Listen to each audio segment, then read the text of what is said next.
वन्देऽहं श्रीगुरोः श्रीयुतपदकमलं श्रीगुरून् वैष्णवांश्च श्रीरूपं साग्रजातं सहगण रघुनाथान्वितं तं सजीवं साद्वैतं सावधूतं परिजनसहितं श्रीकृष्णचैतन्यदेवं श्रीराधाकृष्णपादां सहगणललिता श्रीविशाखान्वितांश्च अज्ञानतिमिरान्धस्य ज्ञानाञ्जनशलाकया चक्षुरुन्मीलितं येन तस्मै श्रीगुरवे नमः।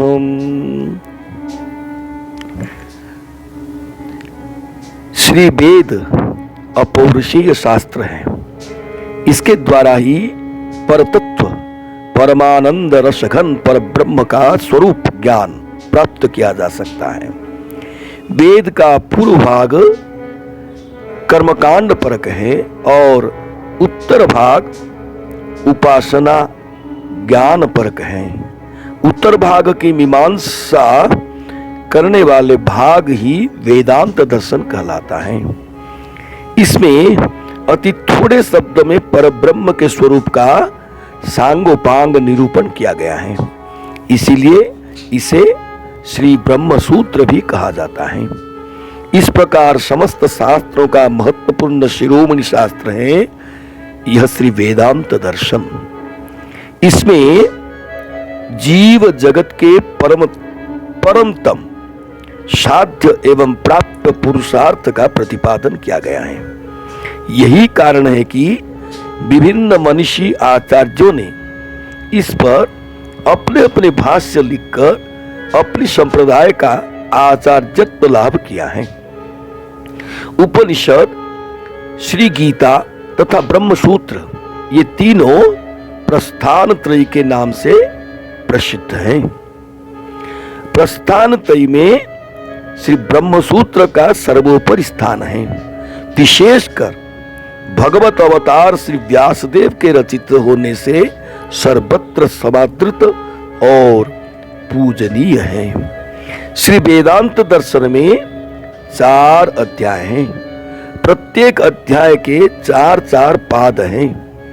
हर पाद को विभिन्न संख्यक अधिकरणों में विभक्त किया गया है। अनेक सूत्रों से पहले अधिकरण का नाम उल्लेख किया गया है। श्री वेदांत दर्शन में अधिकरण का आभिधानिक अर्थ है विषयो विषयश्चैव पूर्व पक्षस्तथोतरम निर्णयश्चेति सिद्धांतः शास्त्रेधिकरणम स्मृतम। अर्थात यह वह प्रकरण जिसमें कि सिद्धांत विशेष की विवेचना की जाए एवं उसमें विषय अर्थात संशय, पूर्व पक्ष, उत्तर पक्ष तथा निर्णय या सिद्धांत यह 5 अवयव हो प्रस्तुत श्री वेदांत दर्शन या ब्रह्मसूत्र में अधिकरण के 5 अंग विद्यमान हैं। पहला विषय, विचार योग्य वाक्यों को विषय कहते हैं। यथा समस्त वेदों द्वारा मैं ही वेद्य पदार्थ हूं। यह भगवत वाक्य विचार योग्य होने से विषय है। और विषय सदृशता प्राप्त एक वस्तु में नाना प्रकार की विरुद्ध विवेचना का नाम विषय व संशय है। यथा यह स्थाणु है या कोई पुरुष खड़ा है अथवा धर्माचरण के द्वारा मोक्ष प्राप्ति होती है या ब्रह्म की जिज्ञासा पूर्वक उसकी आराधना से, इसे विषय या संशय कहते हैं। तीसरा पूर्व पक्ष, प्रतिकूल अर्थ या धारणा का नाम है पूर्व पक्ष। यथा वैदिक धर्माचरण के द्वारा जब विपुल स्वर्ग सुख फल प्राप्त होता है फिर ब्रह्म जिज्ञासा का क्या प्रयोजन है, यह पूर्व पक्ष का दृष्टांत है। और चौथा आ गया उत्तर पक्ष। पूर्व पक्ष द्वारा उठाए विवादग्रस्त शास्त्रीय विषय का जो खंडन करता है उसे उत्तर पक्ष कहा जाता है। पांचवा भाग है निर्णय या सिद्धांत। प्रामाणिक रूप में जो अर्थ प्राप्त होता है उसे निर्णय कहा जाता है। पूर्व पक्ष का निरसन करके सिद्ध पक्ष का स्थापन ही सिद्धांत कहलाता है। इसी अधिकरण या न्याय को लेकर श्री वेदांत दर्शन या ब्रह्म सूत्र की प्रवृत्ति है। विचार योग्य विषय, फिर उसमें संशय, उसमें पूर्व पक्ष, फिर उत्तर पक्ष, अंत में वास्तव निर्णय पूर्वक सिद्धांतों को स्थापित किया गया है। श्री वेदांत दर्शन से ऊंचा कोई शास्त्र नहीं है। गोविंद भाष्य और बलदेव विद्याभूषण। श्रीपाद बलदेव विद्याभूषण का जन्म ईस्वी 18वीं शताब्दी के प्रारंभ में उड़ीसा के बालेश्वर जिले के अंतर्गत रेमुना के निकटवर्ती किसी ग्राम में हुआ। चिल्का हरदस तीरस्थ विद्वानों की किसी बस्ती में उन्होंने व्याकरण, अलंकार तथा न्याय शास्त्र आदि का अध्ययन किया। तदुपरांत वेद अध्ययन करने के लिए ये मैसूर चले गए। वहां जाकर ये किसी माध्व संप्रदायी सन्यासी का शिष्यत्व स्वीकार कर सन्यासी बन गए और सन्यास ग्रहण करने के बाद पुरुषोत्तम क्षेत्र नीलाचल में पहुंचे और वहां के पंडित समाज को शास्त्रार्थ में पराजित कर दिया। वहां माध्व संप्रदायी तत्ववादी मत में रहने लगे। दैव योग श्रीपाद बलदेव विद्याभूषण से एक दिन ये श्री गौड़ीय वैष्णव संप्रदायी श्री रसिकानंद प्रभु के प्रशिष्य कन्नौज निवासी श्री राधा दामोदर के पाठ में जा पहुंचे। वे श्रीपाद जीव गोस्वामी रचित सर संदर्भात्मक श्री भागवत संदर्भ का पाठ कर रहे थे। उनके श्रीमुख से श्री भागवत संदर्भ के दार्शनिक सिद्धांतों को कुछ दिन सुनने के बाद इनका विद्या गर्भ चूर-चूर हो गया। जिस दर्शन विषय को लेकर इन्होंने वहां के पंडितों को पराजित किया था, उसी विषय को सुनकर चमत्कृत हो उठे। इन्होंने श्री राधा दामोदर दास जी से श्री भागवत संदर्भ का आद्योपांत अध्ययन किया। श्री गौड़ीय वैष्णव दर्शन के निगूढ़तम मर्म को जानकर इन्होंने माध्व संप्रदाय को तिलांजलि दी और श्री गौड़ीय संप्रदायाचार्य श्री राधा दामोदर दास के शिष्य हो गए। इन्होंने संन्यास आश्रमी कसाय वस्त्र त्याग कर विरक्त वैष्णव वेश ग्रहण कर लिया। श्री गुरुदेव ने इनका एकांती गोविंददास नाम रखा। श्री गौड़ीय संप्रदाय की रागानुगा मार्गीय सर्वोत्कृष्ट उपासना में लालायित होकर वे ये वहां से श्री वृंदावन चले गए। उस समय श्री गौड़ीय वैष्णव संप्रदाय की प्रधान आचार्य श्रीपाद विश्वनाथ चक्रवर्ती विद्यमान थे। उनसे ये श्रीमद् भागवत आदि भक्ति शास्त्रों का अध्ययन करने लगे। उन्हीं दिनों जयपुर में एक ऐतिहासिक घटना घटी। वह यह है कि औरंगजेब के अत्याचारों के कारण जब श्री गोविंद देव जयपुर ले जाए गए, तब से श्री गौड़ीय वैष्णव संप्रदाय की पुजारी उनकी सेवा पूजा किया करते थे। गलता गादी के श्री रामानुज संप्रदाय वैष्णवों ने उनके द्वारा सेवा किए जाने पर राज दरबार में आपत्ति उठाई। उनकी आपत्ति मुख्य रूप से दो बातों को लेकर थी। पहली आपत्ति थी कि श्री गौड़ीय वैष्णव संप्रदाय को हम कोई संप्रदाय नहीं मानते, क्योंकि इस संप्रदाय का कोई भाष्य ही नहीं है। सर्वश्री रामानुज, मध्वाचार्य, विष्णु स्वामी तथा निम्बादित्य और सभी संप्रदाय आचार्यों का भाष्य है, इसलिए उनकी मान्यता है। अतः श्री गौड़ीय वैष्णव संप्रदाय की संप्रदाय रूप में हम स्वीकार नहीं करते।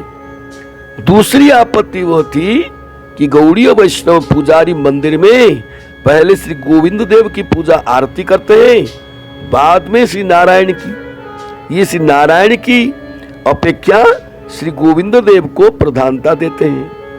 महाराजा श्री जय सिंह ने सब संप्रदायों के शास्त्रज्ञ पंडितों की सभा बुलाई।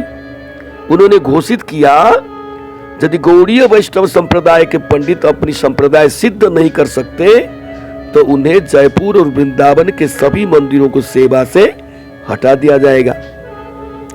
एक दो श्री गौड़ीय वैष्णव वृंदावन आए तथा सब समाचार श्री विश्वनाथ चक्रवर्ती पाद को सुनाया।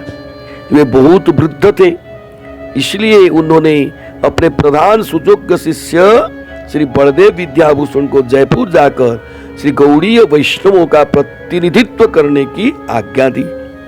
जयपुर में राजसभा में समस्त संप्रदाय आचार्यों के साथ विचार आरंभ हुआ। पहली आपत्ति के उत्तर में श्री विद्याभूषण ने कहा, गौड़ीय वैष्णव संप्रदाय के प्रवर्तक श्रीमन महाप्रभु श्री चैतन्य देव हैं, अतः श्री चैतन्य संप्रदाय का स्वतः एक पृथक अस्तित्व है।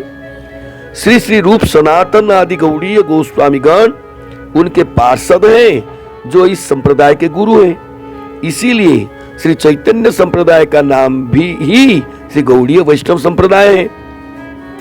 श्रीमन महाप्रभु श्री चैतन्य देव ने श्रीमद् भागवत को ही ब्रह्म सूत्र का प्रकृत भाष्य माना है। उसे श्री ब्रह्मसूत्र के रचयिता स्वयं श्री व्यासदेव ने ही आविर्भूत किया है।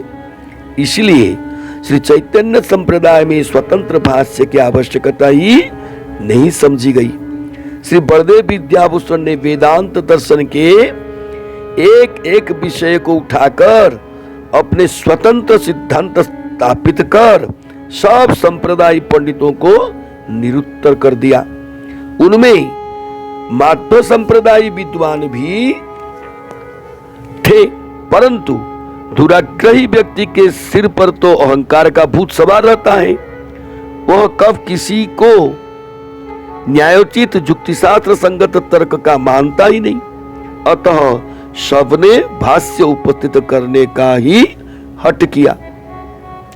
तब श्री बलदेव विद्याभूषण ने 3 माह का समय मांगा, जिसे महाराज श्री जय सिंह ने स्वीकार किया। इतने अल्प समय में तीनों भाष्य तैयार कर उपस्थित करना असंभव जानकर एकांती गोविंद दास ने श्री गोविंद देव के चरणों की शरण ली। हर प्रकार से उनकी अपनी चैतन्य संप्रदाय की लाज कातर मन से उन्होंने श्री गोविंद देव को सौंप दिया। रात्रि में श्री गोविंद देव ने स्वप्न में आकर कहा, बलदेव चिंता मत करो, भाष्य प्रणयन करो, मैं तुम्हारे साथ हूं। श्री गोविंद देव के आदेशानुसार श्री बलदेव ने ब्रह्म सूत्र के भाष्य लिखना प्रारंभ किया, जो श्री गोविंद देव की कृपा से अतिशीघ्र संपन्न हो गया। भाष्य के अंत में उन्होंने स्वयं इस बात का स्पष्ट उल्लेख किया है, विद्यारूपम भूषणं में प्रदाय ख्यातिं निन्येते न जो मामूदार श्री गोविंद स्वप्रनिर्दिष्ट भाष्यो राधा बंधु बंधुरांग स जियात। अर्थात जिन्होंने मुझे विद्याभूषण रूप उपाधि से अलंकृत कराकर जगत में प्रसिद्ध किया और जिन्होंने स्वप्न में ब्रह्मसूत्रों का भाष्य मुझे लिखवाया, वे उदार शिरोमणि श्री राधापति त्रिभंग मनोहर श्री गोविंद देव जययुक्त हो। इसलिए इस भाष्य का नाम श्री गोविंद भाष्य में रूप में प्रसिद्ध हुआ।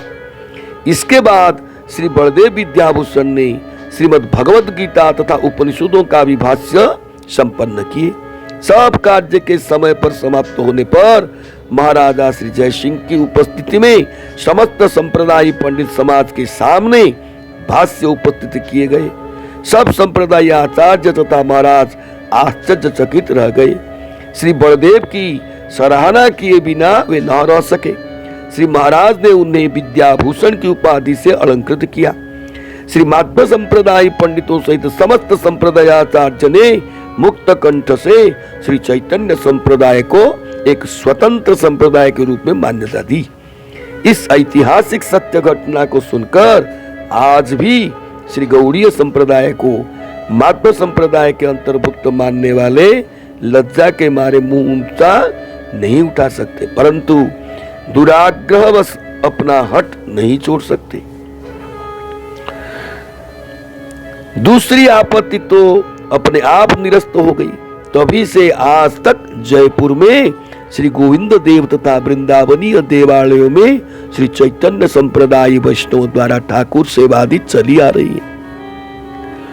जयपुर की इस ऐतिहासिक घटना से पूर्व जिन ग्रंथों की श्रीपाद बलदेव ने रचना की, उनमें दामोदर प्रिय नाम का उल्लेख पाया जाता है। जयपुर से लौटने के बाद श्री बलदेव विद्याभूषण जी को श्रीपाद गोपीवल्लभपुर के गोस्वामी जी की आज्ञा से वृंदावन में उनके सेव्य श्री विग्रह श्री श्री श्याम सुंदर की सेवा व्यवस्था करने के लिए महंत पद पर नियुक्त किया गया।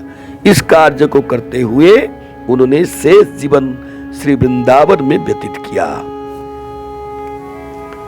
जय श्री कृष्ण।